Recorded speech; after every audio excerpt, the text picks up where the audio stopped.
আল্লাহর নবীর হাদিস আমাদেরকে বলছে, যখন কোন বান্দা সাজদা দেয়, ইতাযালা শাইতানু আনহু ইয়াবকি ওয়া ইয়াকুল, শয়তান তখন ওই ব্যক্তির সাজদার দৃশ্য দেখে মনের ব্যথায়, মনের যন্ত্রণায় ওই ব্যক্তির নিকট থেকে দূরে চলে যায়। সাজদা দেখে দেখে কাঁদতে থাকে আর বলতে থাকে, ইয়া ওয়াইলি, হায় দুর্ভাগ্য, উমিরা ইবনু আদম বিসসুজুদ, আদম সন্তানকে সাজদা দেওয়ার আদেশ দেওয়া হয়েছে, ফাসাজাদা ফালাহুল জান্নাহ, সে সাজদা দিয়ে তার জন্য জান্নাত হাসিল করে ফেললো। আমাকেও তো সাজদা দেওয়ার আদেশ দেওয়া হয়েছিল, ফাআবাইতু ফালিন্না, কিন্তু আমি সেই আদেশ অস্বীকার করে আমার জন্য জাহান্নামের আগুনকে আমি অনিবার্য করে ফেললাম। ইবলিস যখনই দেখে কোনো ব্যক্তি আজান হওয়ার পরে সাজদা দেয়, ইবলিস তখন ওই ব্যক্তির নামাজ দেখে কাঁদে, আর ইবলিস যাকে ধোঁকা দিয়ে নামাজ থেকে সরাতে পারে, সাজদা থেকে দূরে নিতে পারে, তাকে দেখে ইবলিস আনন্দে আত্মহারা, খুশিতে মাতোহারা হয়ে ইবলিস তখন হাসে। তাহলে হাদিসটা বুঝতে পারলে সবাই বলেন তো, হাদিসটা আপনাকে কি বার্তা দিল, কি মেসেজ দিল? এবার এক কথায় প্রশ্ন হবে, আপনারা ওখান থেকে উত্তর দিবেন। ইবলিস হাসে নামাজে গেলে না বেনামাজি হলে? ইবলিস কাঁদে নামাজে গেলে না বেনামাজি হলে? ওকে ফাইন, এখন আপনি সিদ্ধান্ত নেবেন এখানে বসে, আপনি কি রেগুলার ইবলিসকে হাসাবেন না কাঁদাবেন? আপনি জি জি, আমি তো বড় তিতা কথা বলি, যদি ইবলিসকে কাঁদাতেই চান তো আজকের ফজর গেল কোথায়? আজকের জোহর আসর মাগরিব এশা গেল কোথায়? কোথায় গিয়েছে? এটা আমার জাতীয় কবি উত্তর দিয়েছে। উত্তরটা শুনবেন। জাতীয় কবির কঠিন ভক্ত আমি, এত সুন্দর সুন্দর কবিতা লিখেছেন। আপনাদের 5 ওয়াক্তের নামাজ কোন দিক দিয়ে গেছে তিনি বলে দিয়েছিলেন। ঘুমাইয়া কাজা করেছ ফজর, তখনও জাগনি যখন জোহর, খেলায় খেলায় কেটেছে আসর, মাগরিবের ওই শুনিয়া যা, এখনো জামাতে হও রে স্বামী, এখনো এসাতে আছে স্থান, বাজিছে দামামা বাদরে আমামা, শির উঁচু করি মুসলমান, দাওয়াত এসেছে নয়া জামানার, ভাঙা কেল্লা আইলে নিশান। ফজর যায় কিভাবে? যুবক ভাইরা কিভাবে যায়? কেমন করে ঘুমাও তুমি, কেমন করে ঘুমাও তুমি, ফজর করে কাজা, এমন তো হতে পারে জুহরে জানাজা। হতে পারে না তো? পাকপাকুম করে যে মোটরসাইকেল চালাও, পাকপাকুম করে, আজকে সকালে টাঙ্গাইল থেকে ফিরছি, এই পথ দিয়ে গিয়েছে 3টা বাস অ্যাক্সিডেন্ট নিজের চোখের সামনে দেখছি। গত কয়েকদিনে অনেকগুলো মোটরসাইকেল বাইক অ্যাক্সিডেন্টে 18, 20, 22 বছরের ছেলেদেরকে মরতে দেখেছি চোখের সামনে। আহা, নামাজ আদায় করে দেয়, ঘুমায়া যায় ফজর। জোহরের আগে কি লাশ, বাচ্চারা যে একটু আগে জানাজার প্রদর্শনী দেখাবে, প্রদর্শনী যখন দেখিয়েছে উপলব্ধি করেছেন, আপনি তো ওখান থেকে কি মনে করেছেন জানি না, আমি এটা দেখে ভাবছিলাম ওই যে সাদা একটা বালিশ দিয়েছে, আমি ভাবছিলাম ভাই কোন সময় আসিমুর রহমানের শরীর থেকে কাপড় খুলে মানুষ সাদা কাপড় দিয়া এইরকম লাশ বানিয়ে জানাজা করে 3.5 হাত মাটির ভিতরে ঢুকায়। এটাই হলো জীবনের বাস্তবতা। যিনি এই গান লিখেছেন উনিও 2 সপ্তাহ আগে চলে গেছেন। আমি অনেক জায়গায় এই সঙ্গীতটা গাইতাম। চোখের পলকে তুমি হতে পারো লাশ, চিরতরে বন্ধ হবে তোমার নিঃশ্বাস, হবে এলান তোমার নাম মসজিদের মাইকে, হবে এলান তোমার নাম মসজিদের মাইকে, বাড়িওয়ালা নাই রে বাড়ি নাই রে দুনিয়াতে, বাড়িওয়ালা নাই রে বাড়ি নাই রে দুনিয়াতে, বাড়িওয়ালা নাই রে বাড়ি নাই রে দুনিয়াতে, বাড়িওয়ালা নাই রে বাড়ি নাই রে দুনিয়াতে। কেউ থাকবে না, ফজর গেল ঘুমে। আর জোহর কেমনে? হেলা খেলা তামাশায়, আসর আর মাগরিব যায় খেলাধুলায়, রং তামাশায়, এসব নামাজ যায় বন্ধুদের সাথে আড্ডা। কিয়ামত একদিন হবে, সন্দেহ আছে? সেই দিন প্রথম কোন আমলের হিসাব হবে? বললেন না তো, কোন আমলের হিসাব? এটি বুখারী শরীফের হাদিস। আল্লাহ নবী বলেছেন, ইন্না আউওয়ালা মা ইউহাসাবু বিহিল আবদু ইয়াউমাল কিয়ামাতি মিন আমালিহি সালাতি, নিশ্চয়ই কিয়ামতের ময়দানে প্রথম যে আমল সম্পর্কে তোমাদেরকে জিজ্ঞেস করা হবে সেটা হলো, আমার বান্দা বলো তোমার 5 ওয়াক্তের নামাজ তুমি ঠিক মতো আদায় করেছো কিনা? কি জবাব? নামাজ আদায় করেন না। আল্লাহ নবী বলেছেন, বাইনাল আবদি ওয়া বাইনাল কুফরি তারকুস সালাহ, আল্লাহর বান্দা আর কাফিরের মধ্যে পার্থক্য হলো নামাজ ছেড়ে দেওয়া। আচ্ছা, এখানে যদি 6-7 জন মানুষের পা থেকে নিয়ে গলা পর্যন্ত এতটুকু দেহ রাখা হয়, মাথা যদি না থাকে, ফিঙ্গারপ্রিন্ট আর ডিএনএ টেস্ট করা ছাড়া এতটুকু দেহ দেখে কি ওই ব্যক্তির পরিচয় জানা যাবে? একজন ব্যক্তির পরিচয় দেখেই চেনা যায়। কোন জিনিসটা দেখে? মাথা বা চেহারা। মাথা কোনটা? মাথা ছাড়া যেমন কোন ব্যক্তির পরিচয় পাওয়া যায় না, ইসলামের ইবাদতের মাথা হলো as-সালাতু হিয়া রাসুল ইবাদাহ। নামাজ হলো ইবাদতের মগজ, ইবাদতের মাথা। মাথা ছাড়া যেমন গলা পর্যন্ত দেহ দিয়ে কারো পরিচয় পাওয়া যায় না, ইসলামের ইবাদত এর মগজ মাথা। ইসলামের ইবাদতের মগজ বা মাথা নামাজ বাদ দিয়ে ওয়াজ মাহফিলের বক্তা হয়ে, তক্তা হয়ে, শ্রোতা হয়ে, সভাপতি হয়ে, আয়োজক হয়ে, রোজা রেখে, হজ করে, যাকাত করে, নামাজ বাদ দিয়ে কখনো মুসলমানের পরিচয় পাওয়া যায় না। কিসের মাহফিল আর কিসের ইসলামী আন্দোলন? সবার আগে নামাজ। মান আকামাস সালাতা ফাকাদ আকামাদ-দ্বীন, যে ব্যক্তি নামাজ কায়েম করলো সে দ্বীন কায়েম করলো। ওয়াজ করা বা শোনা হলো নফল, আর নামাজ আদায় করা হলো ফরজ। কিন্তু কিয়ামতের আলামত দেখতে পাচ্ছি, রাত 12টা পর্যন্ত মাহফিলে প্যান্ডেলের ভিতরে জায়গা হয় না, আর ফজরের নামাজে মসজিদে মুসল্লি পাওয়া যায় না। আমার নবীর মসজিদ ছিল কাঁচা, উপরে খেজুর পাতার ছাউনি, নিচে কোনো কার্পেট বা টাইলস ছিল না, মসজিদ ছিল কাঁচা, মুসল্লি ছিল পাকা। এখন আমাদের মসজিদ হয়েছে পাকা, আর মুসল্লির অভাবে আমাদের মসজিদ 5 ওয়াক্ত পরে থাকে ফাঁকা। ঠিক তো বুঝলে? এটা সংশোধন কে করবে?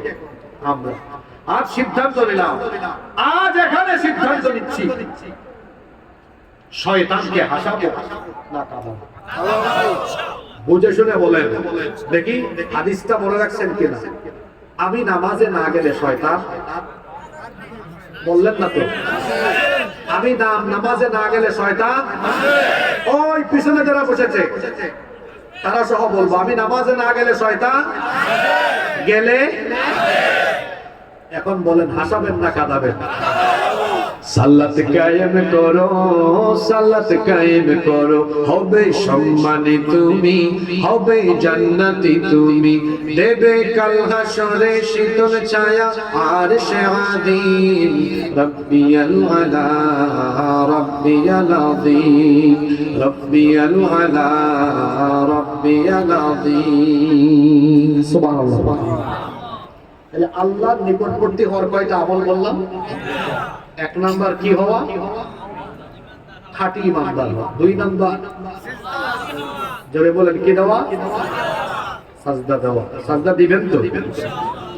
3 পরবর্তী পয়েন্টগুলো শুনলাম।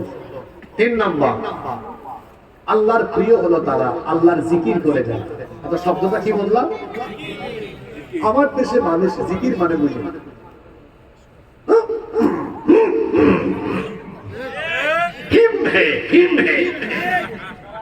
তাই না? তারপর হাফানের মতো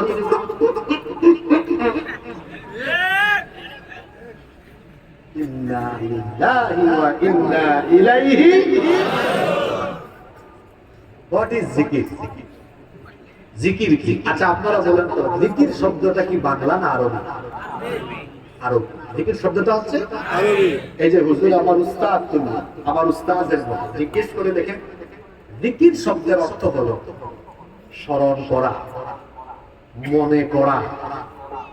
জিকির শব্দের অর্থ হলো স্মরণ করা। জিকির মানে হলো আমার অন্তঃকরণে, আমার হৃদয়ে মহান আল্লাহ কুদরত এবং রহমতে স্মরণ করে গুনাহ থেকে বেঁচে থাকা আর আল্লাহর রহমতের প্রত্যাশী। আল্লাহর জিকির করার মানে হলো সকল কাজে, সকল জায়গায়, সর্বাবস্থায় আমার অন্তরে যার কথা মনে থাকবে তিনি কে? কুয়াশা গত সপ্তাহে জানি না কেমন কুয়াশা পড়েছে। আমি টানা 9 দিন উত্তরবঙ্গ ছিলাম। 8 ডিগ্রি, 9 ডিগ্রি, 10 ডিগ্রি সেলসিয়াস কুয়াশা, কিচ্ছু দেখা যায় না। আমি 2-3টা মাহফিল করেছি ওই নীলফামারী পঞ্চগড়ের দিকে, শ্রোতাও দেখা যায় না। প্রচন্ড কুয়াশার ভেতরে আমি কোনো কাজ কারবার করলে আমার গ্রাম লালবাগের মানুষ দেখবে না, জানবে না। জানেন কি?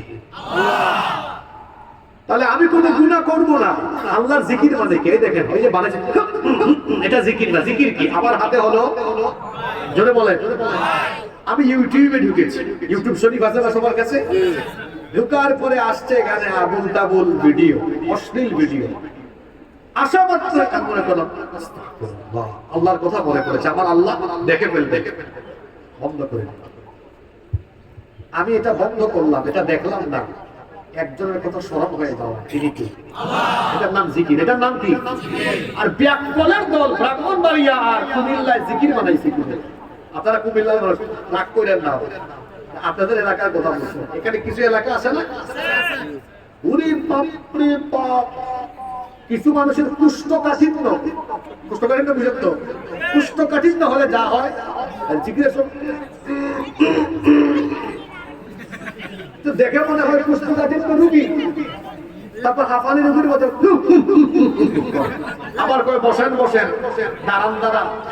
এগুলা জিকির নয়, এগুলা ভণ্ডামি, এগুলা হলো ঈমানকে লুণ্ঠনকারী ডাকাত। জিকির তো বুঝাই দিলাম। জিকির মানে হলো কাকে স্মরণ করে? আমার দিকে তাকান। আল্লাহর প্রিয় হলো তারা আল্লাহর জিকির করে। কোন ব্যক্তি আল্লাহর প্রিয়? এই দেখ, ওই যুবকটা আল্লাহর প্রিয়। ও ফোন হাতে নিয়েছে, ফেসবুকে গিয়েছে। এখন দেখবেন ইউটিউবে ভালো একটা ভিডিও দেখলে নিচে দিয়ে আরো খারাপ চিন্তা চলে আসে, আসে না? তারপর কিছু অ্যাপস আছে, এগুলা দরকার না হলে ইউজ না করাই ভালো। যেমন ইমো, তারপরে শেয়ারিং। আপনি খুলবেন, বিভিন্ন ধরনের আজে বাজে অ্যাড চলে আসবে।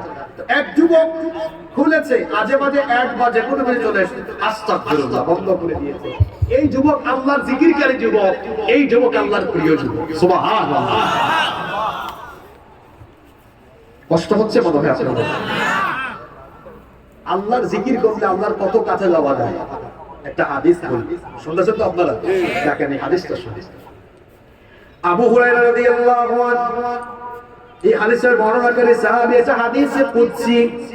আল্লাহ তাআলা বলেছেন, আনা ইনদা যান্না আবদি বি, আমার ব্যাপারে আমার বান্দা ধারণা করে যেমন আমি তেমন।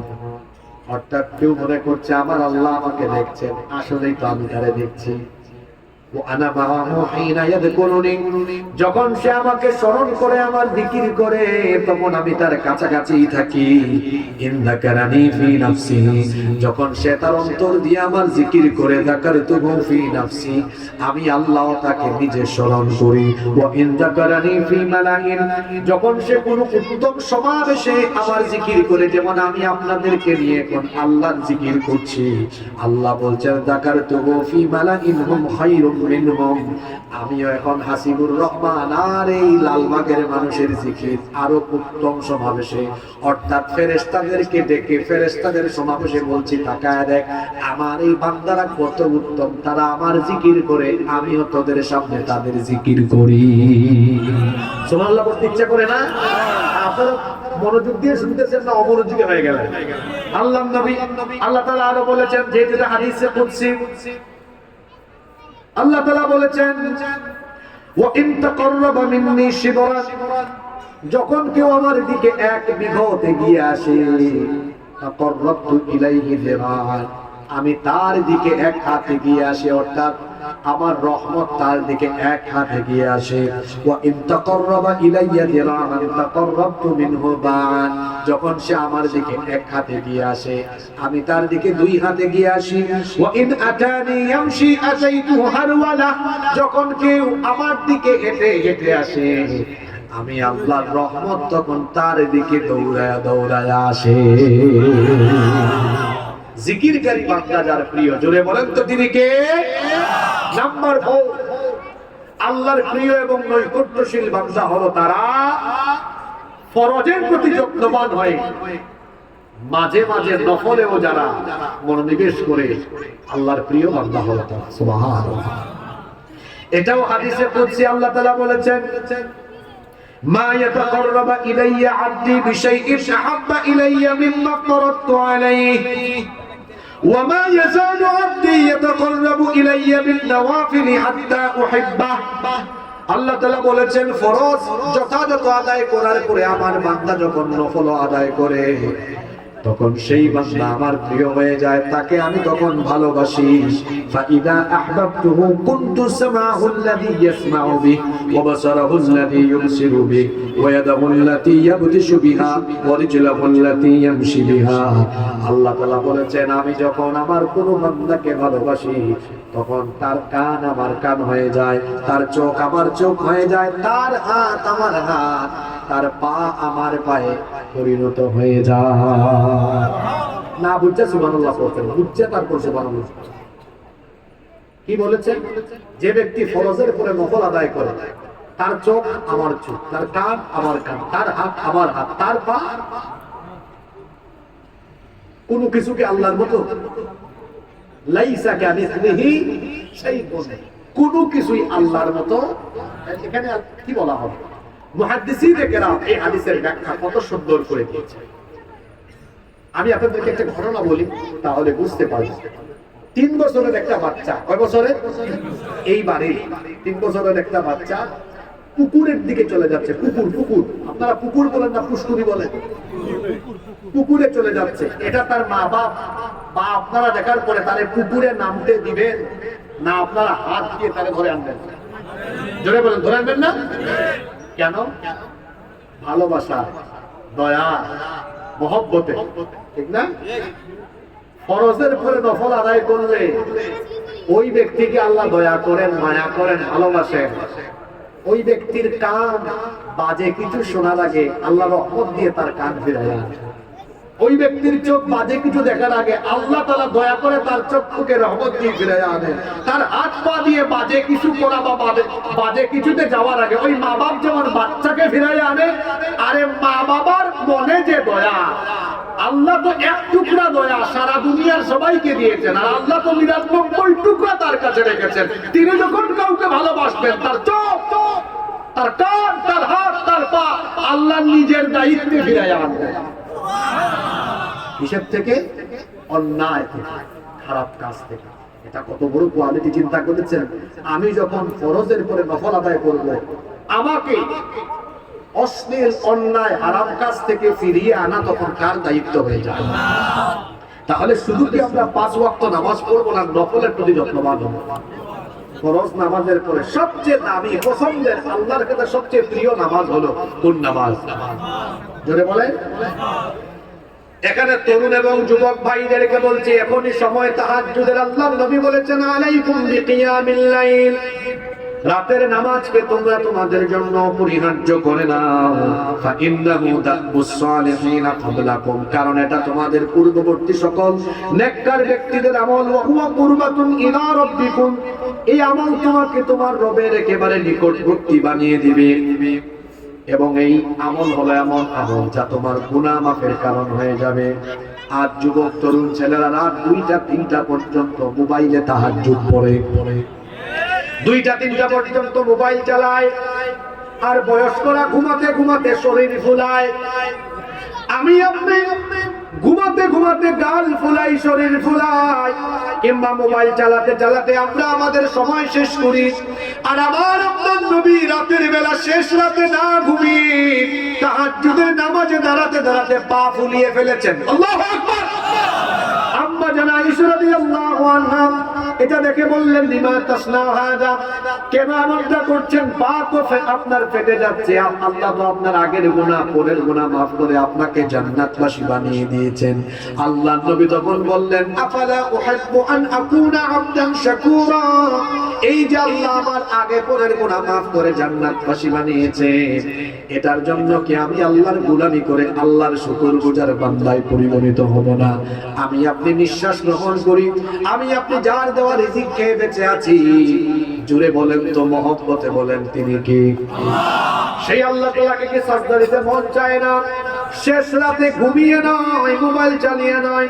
আল্লাহ তাআলা বলছেন জান্নাতীদের বৈশিষ্ট্য হলো তাতাজাফা জুনুবুহুম আনিল মাদাজি' ইয়াদউনা রাব্বাহুম খাওফান ওয়া তামাআ।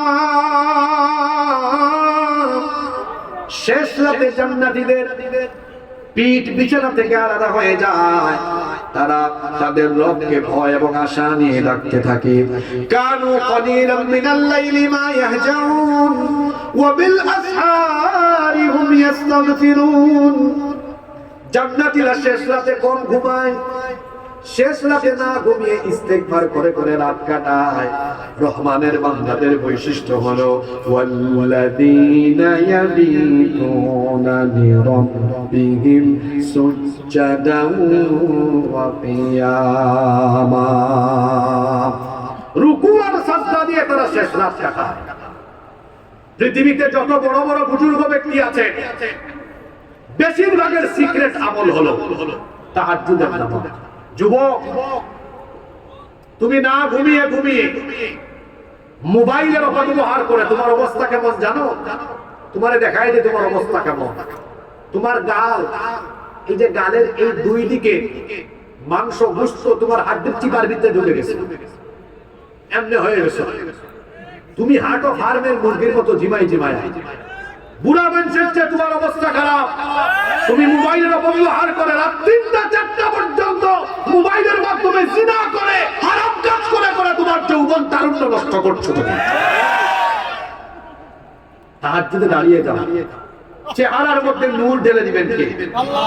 আমার ডান পাশে হুজুর বসে আছেন। আমরা আমাদের বহু উস্তাদদেরকে দেখেছি, বড় বড় মাশায়েখদেরকে দেখেছি রাতে ২ ঘন্টা ঘুমিয়েছে, ১ ঘন্টা ঘুমিয়েছে, কিন্তু আল্লাহর বান্দার কাছে গিয়ে চেহারার দিকে তাকালে মনে হয় চেহারা থেকে শুধু নূর বের হচ্ছে, নূর বের হচ্ছে, নূর বের হচ্ছে। সুবহানাল্লাহ। ফেয়ার এন্ড লাভলি দিয়ে চেহারা সুন্দর হবে না। চেহারা সুন্দর হলো, মুমিনের মেকআপ হলো ওযু, নামাজ, তাহাজ্জুদের নামাজ। ঘুমাইতে ঘুমাইতে তার চেহারা ঠিক হয়। আর বুজুর্গরা ঘুমই নাই, চেহারা দেখলেই মনে হয় জান্নাতি একটা চেহারা। সুবহানাল্লাহ। চেহারার নূর দান করে আল্লাহ। তাহাজ্জুদ, তাহাজ্জুদ, তাহাজ্জুদ, এটা শেষ রাতের আমল। মোবাইলে, ফেসবুকে, হোয়াটসঅ্যাপে, ইনস্টাগ্রামে, টিকটকে শেষ রাত কাটাবেন। রাতে মোবাইলটা রেখে দেন। শেষ রাতে ওই যে আল্লাহ বলছেন জান্নাতীদের বৈশিষ্ট্য কি? কানু কলিলাম মিনাল লাইলি মা ইয়াহজাউন, এরা রাতে কম ঘুমায়। কি করে রাতে? ওয়াবিল আসহারি হুম ইস্তাগফিরুন, ইস্তিগফার করে করে রাত কাটায়। আর কি? তাতাজাফা জুনুবুহুম আনিল মাদাজি', তাদের যে পিঠ বিছানা থেকে আলাদা থাকে। কি করে? তারা ইয়াদউনা রাব্বাহুম খাওফান ওয়া তামাআ, আশা আর ভয় নিয়ে আল্লাহকে রাতের বেলা ডাকতে থাকে। সুবহানাল্লাহ। রাতের বেলা সবার দরজা বন্ধ নাকি খোলা? আপনারা কথা বলছেন না কেন? রাতের বেলা সব মানুষের দরজা বন্ধ হয়ে যায়। যখন সবার দরজা বন্ধ হয়ে যায়, তখন আল্লাহর রহমতের দরজা বান্দার জন্য খুলে যায়। আল্লাহর রহমতের দরজা বন্ধ না খোলা? আপনাদের মসজিদের মুয়াজ্জিন সাহেব আছেন না? কয় ওয়াক্ত আযান দেন? যেটা বলেন 5 ওয়াক্ত নামাজের মুয়াজ্জিন হলেন আব্দুল করিম সাহেব, এটা নাম বললাম না। আর তাহাজ্জুদের নামাজের মুয়াজ্জিন হচ্ছেন স্বয়ং আল্লাহ। সুবহানাল্লাহ বলবেন না? হুজুর এটা তো পুরো আজগুবি কথা বললেন, তাহাজ্জুদ নামাজের মুয়াজ্জিন আল্লাহ। না, আজগুবি না। এই যে এখানে আলেমরা বসে আছেন, শেষ রাতে 1/3 অতিবাহিত হয়ে গেলে আল্লাহ দুনিয়ার আকাশে নেমে এসে বলেন, মানাল্লাযী ইয়াদউনি, এমন কে আছে যে আমাকে ডাকবে? আল্লাহ নিজে এসে বলেন, মানাল্লাযী ইয়াদউনি, কে আছে আমাকে ডাকবে? গভীর রাতে সবাই ঘুমায়, দেখি কে আমার সাথে প্রেম করবে। প্রেম ভালোবাসা তো গভীর রাত হলে পরেই জমজমাট হয়। আল্লাহ বলেন, মানাল্লাযী ইয়াদউনি, কে আছো গভীর রাতে আমার সাথে প্রেম করবে, কে আমাকে ডাকবে? ফাআস্তাজিবা লাহু, যে আমাকে ডাকবে আমি তার ডাকের জবাব দিব। মানদাল্লাযী ইস্তাগফিরুনি, কে এমন আছে যে তার জন্য গুনাহ মাফ চাইবে, ক্ষমা চাইবে, ফাগফির লাহু, তার গুনাহ মাফ করব। মানদাল্লাযী ইয়াসআলানি, কে আছে যে আমার কাছে চাইবে? বান্দা এখন তুমি চাও, চাইতে থাকো। তুমি দুনিয়ার মানুষের কাছে একদিন চাও দিবে, 2 দিন চাও দিবে, 3 দিন চাও নাও দিতে পারে। আর আমার কাছে প্রতিদিন চাও, প্রতিক্ষণ চাও, আমি রাগ করব না, বরং যত বেশি চাইবা খুশি হয়ে তত বেশি আমি তোমাকে দিতে থাকবো। আপনি কি করেন? শেষ রাতে বললাম তো, যুবক পোলা পাই, তার চেহারার দিকে তাকাইলে আমার কষ্ট লাগে, তার গাল ভেঙে গেছে, চোখের নিচে কালি পড়ে গিয়েছে, ও ফার্মের মুরগির মতো হাঁটে, ওর ফিটনেস ভালো না, ও হাঁটতে গেলে পড়ে যায়, ওর যৌবন নাই, ও বিয়ে করলে কি করবে? ও তো তার বউকে স্যাটিসফাই করতে পারবে তো কিছুই নাই। কথাগুলো শুনতে বেমানান হলেও এটা বাস্তবিক, এটাই সত্য কথা। হারাম রিলেশন করে রাতের বেলা সময় নষ্ট করো না, এখনই সময়, এখনই বয়স। শেষ রাতে তাহাজ্জুদে চোখের পানি ছেড়ে দাও। জীবনটাকে যিনি জান্নাতি জীবনে পরিণত করে দিবেন তিনি কে? আল্লাহ আমার যুবক ভাইদেরকে কথাগুলো বোঝার তৌফিক দেন। আল্লাহর প্রিয় হওয়ার কয়টা আমল বলেছি? কষ্ট হচ্ছে মনে হয় আপনাদের? আমি আর 15 মিনিট সময় চাইলে দিবেন আমাকে? বেশি লম্বা হয়ে গেল, আসলে সময় দিবেন? 5 নাম্বার, আল্লাহর প্রিয় বান্দা হলো তারা আল্লাহর কাছে বেশি বেশি বেশি বেশি দোয়া করে যারা। দোয়া হলো এমন একটা মিসাইল, এটা এমন একটা মিসাইল, আপনি যদি আল্লাহর কাছে চাওয়ার মতো চাইতে পারেন, আল্লাহ দিতেই থাকবেন, দিতেই থাকবেন, দিতেই থাকবেন। সুবহানাল্লাহ। আল্লাহর নবী বলেছেন, সাল্লাল্লাহু মিন ফাদলি, তোমরা বেশি বেশি আল্লাহর অনুগ্রহ তালাশ করো। ফা ইন্নাল্লাহা ইউহিব্বু আন ইউসআল, নিশ্চয়ই আল্লাহ তাকে ভালোবাসেন যে আল্লাহর কাছে চায়। অন্য হাদিসে এসেছে, আল্লাহর নবী বলেছেন, মান লাম ইয়াসআলিল্লাহ ইয়াগদাব আলাইহি, যে ব্যক্তি আল্লাহর কাছে চায় না, আল্লাহ ওই ব্যক্তির উপর রাগ করেন, ক্রোধান্বিত হন। আমার দিকে তাকান, বলেন তো দেখি, যে আল্লাহর কাছে চায় না, আল্লাহ তার উপর খুশি না বেজার? এবার আপনারা বলেন, লালবাগের একজন মানুষ ডেইলি এসে আপনার কাছে চায়, লুকাইয়েন না, সত্য কথা বলেন, আপনি কি তার উপর খুশি হবেন না বেজার হবেন? আমার কথা আমি বলে ফেললাম, আমিও তো মানুষ না, স্বার্থপরতা আছে, হয়তো আমিও বেজার হয়ে যাব, আপনিও বেজার হয়ে যাবেন। আর এই হাদিসে এসেছে, আল্লাহর নবী বলেছেন, যে আল্লাহর কাছে চায় না, আল্লাহ তার উপর বেজার হন। আর যে আল্লাহর কাছে যত বেশি চায়, আল্লাহ তার উপরে তত বেশি খুশি হন। চাইবেন কার কাছে? যারা চায় চায় চায়, এরা কার প্রিয়?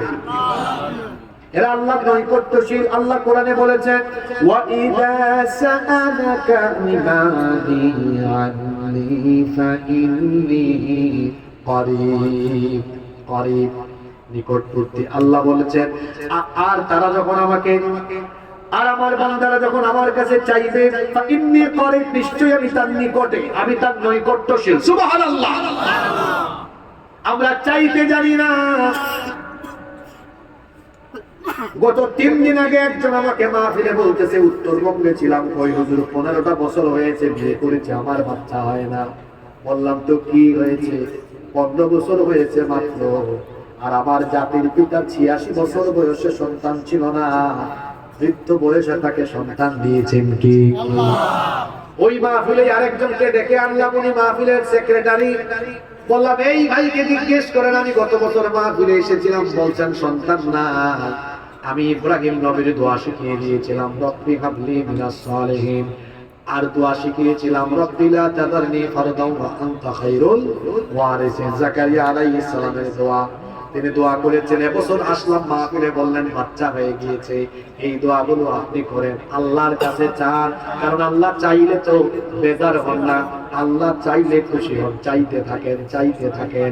আপনি তাহাজ্জুদে আল্লাহর সাজদা দিতে থাকেন, আল্লাহর কাছে চাইলে আল্লাহ ফিরায়া দেন না, চাওয়ার মতো চাইলে যিনি দিয়ে দেন তিনি কে?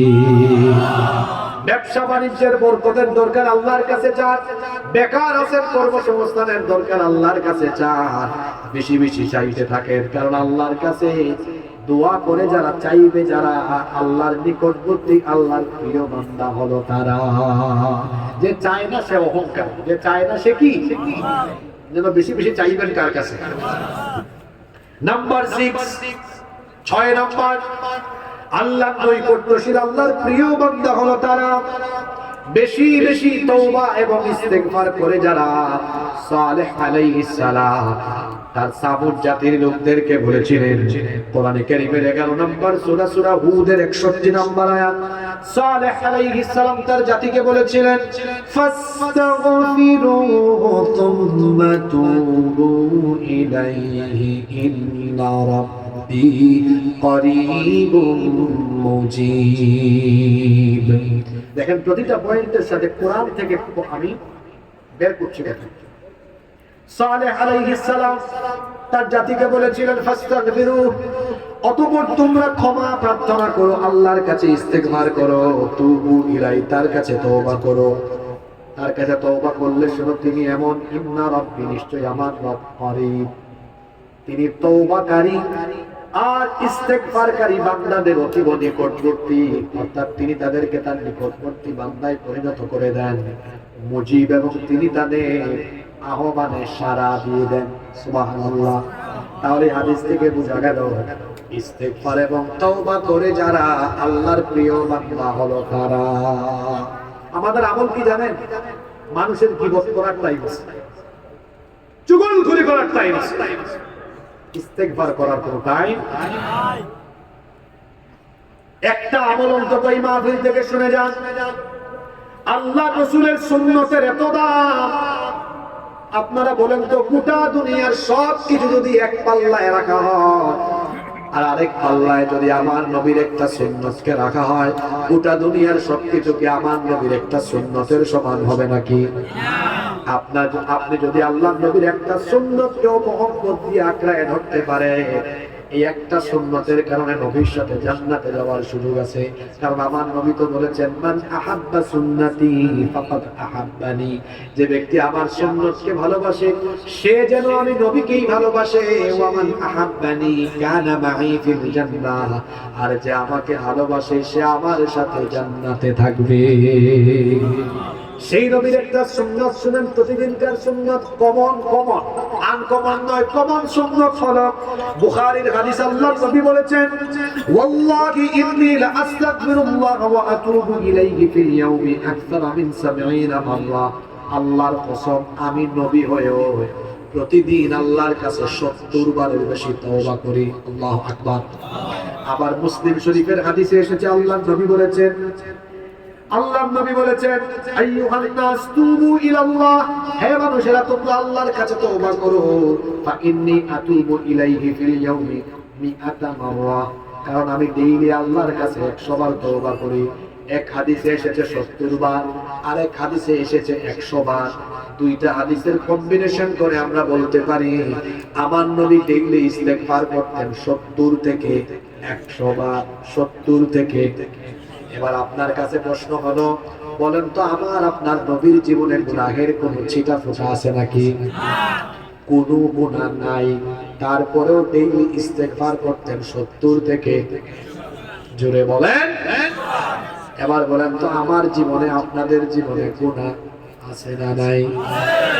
আপনি ডেইলি ইস্তেগফার করেন কয়বার? দেখছেন কারণ আর জীবনে গুনার অভাব নাই, আর ইস্তেগফার একবারও নাই। আর নবীর জীবনে গুনাই নাই, ইস্তেগফার 70 থেকে। ইন্না লিল্লাহি ওয়া ইন্না ইলাইহি। কেমন শয়তান ধরছে আমাদের, চিন্তা করে। মানুষের গীবত করা, চুগলখুরি করা বাদ দেন। যখনই সময় পান করেন আস্তাগফিরুল্লাহ, সময় পান করেন আস্তাগফিরুল্লাহ। এই আমলটা শিখায় দিই সকাল থেকে নিয়ে ঘুমানো পর্যন্ত।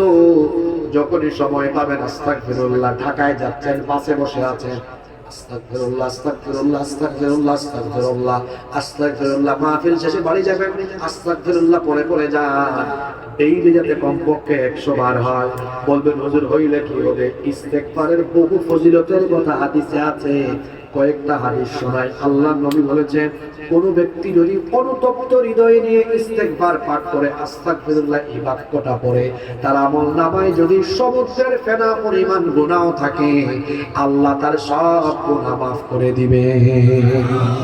আবার অন্য হাদিসে এসেছে, মাল্লাজিমাল ইস্তেগফার, যে ব্যক্তি ইস্তেগফারের সাথে লেগে থাকে, সব সময় ইস্তেগফার করে, ওই ব্যক্তিকে আল্লাহ রাব্বুল আলামিন সকল বিপদ আপদ থেকে, সংকীর্ণতা থেকে দূর করে দিবেন। বিপদ থেকে আল্লাহ তাআলা তাকে উদ্ধার করে দিবেন। ওয়া মিন কুল্লি হাম্মিন ফারাজা, এবং তার সকল টেনশন আল্লাহ দূর করে দিবেন। ওয়া মিন হাইতু রাযাকাহু লা ইয়াহতাসিব, সে কল্পনাও করবে না এমন জায়গা থেকে আল্লাহ তাকে রিজিক দান করে দিবে। এই আমলটা শিখে যান, আল্লাহর প্রিয় হয়ে যাবেন, আল্লাহর কাছাকাছি, আল্লাহর নৈকট্যশীল বান্দা হবে। সময় পাবেন, পেয়েছেন, করবেন। কি করবেন? সবাই তো বললেন না, মুখে কি ঠেলা পড়ছে নাকি? সবাই বলেন। নাম্বার 7, 7 নাম্বার, আল্লাহর প্রিয় হলো তারা ইহসান করে যারা। ইহসান কি করে যারা? ইহসান আবার কি? ইহসান হলো এমন ভাবে আল্লাহর ইবাদত করা, আনতা আবুদাল্লাহ কাআন্নাকা তারাহু, যেন আপনি আল্লাহকে দেখছেন। যদি আল্লাহকে আপনি নাও দেখেন, এটা মনে রাখবেন, ফাইন্নাহু ইয়ারাকা, নিশ্চয়ই তিনি আপনাকে দেখছেন। আল্লাহু আকবার। এটা হলো আল্লাহর ক্ষেত্রে। আর বান্দার ক্ষেত্রে ইহসান হলো নিজের জন্য যেটা পছন্দ করব, অন্যের জন্য সেটা পছন্দ। ইহসানকারীদেরকে আল্লাহ ভালোবাসেন। ওয়াহসিনু ইন্নাল্লাহা ইউহিব্বুল মুহসিনিন, সূরা বাকারার 195 নম্বর আয়াত আল্লাহ বলেছেন, তোমরা ইহসান করো, সৎকর্ম করো, নিশ্চয়ই আল্লাহ মুহসিনিনদেরকে ভালোবাসেন। হাদিসে এসেছে, আল্লাহর নবী বলেছেন, ইন্নাল্লাহা ইউহিব্বু ইযা আমিলা আহাদুকুম আমালান আইয়ুতকিনাহু, নিশ্চয়ই আল্লাহ ওই ব্যক্তির আমল পছন্দ করেন যে ব্যক্তি কোনো আমলকে সুন্দরভাবে সম্পন্ন করে। অর্থাৎ যখনই কোনো আমল করবেন, সৎকর্ম করবেন, সুন্দর এবং যথাযথভাবে করবেন, যিনি আল্লাহর প্রিয় এবং নৈকট্যশীল বান্দা হবেন তিনি। 8 নম্বর আল্লাহর প্রিয় এবং নৈকট্যশীল বান্দা হলো তারা পিতা মাতাকে রাজি খুশি সন্তুষ্ট করবে যারা। রিদাল রাব্বি ফি রিদাল ওয়ালিদ ওয়া সাখাতার রাব্বি ফি সাখাতিল ওয়ালিদ, পিতার সন্তুষ্টিতে আল্লাহ সন্তুষ্ট, পিতার অসন্তুষ্টিতে আল্লাহ সন্তুষ্ট। অন্য হাদিসে এসেছে, আল্লাহ নবী বলেছেন, হুমা জান্নাতুকা হুমা নারুকা, তোমার বাপ মা তোমার জন্য জান্নাত, তোমার বাপ মা তোমার জন্য জাহান্নাম। অর্থাৎ মা বাপকে খুশি করলে আল্লাহ খুশি হয়ে জান্নাত দিবেন, মা বাপকে বেজার করলে বেজার হয়ে যাবেন কে? আল্লাহর প্রিয় হতে হলে আপনাকে আগে আপনার মা বাবার প্রিয় হতে হবে। কথা বুঝেন না? আল্লাহর প্রিয় হতে হলে আগে আপনার মা বাবার প্রিয় হতে হবে। মা বাবার চাইতে আপন কেউ দুনিয়ায় হবে না। সবচেয়ে বেশি আদর আর মহব্বত আপনাকে আপনার বাপ মা দিয়েছেন, এজন্য আপনার বাপ মার কাছে প্রিয় হয়ে যান। তাহলে আপনাকে যিনি প্রিয় করে নেবেন তিনি কে? 9 নম্বর আল্লাহর প্রিয় ভাজন নৈকট্যশীল বান্দা হলো তারা উত্তম চরিত্রবান যারা। আল্লাহর নবী বলেছেন, আলা উখবিরুকুম বিমান ইয়াহরুমু আলান নার, আমি কি ওই ব্যক্তির খবর তোমাদেরকে দিব না যেই ব্যক্তির উপর আল্লাহ জাহান্নামের আগুনকে হারাম করে দিয়েছেন। সাহাবায়ে কেরাম বললেন সেই ব্যক্তি কি? আল্লাহর নবী বললেন তাহরিমু আলা কুল্লি করিবিন হাইয়িন লাইয়িন সাহালিন।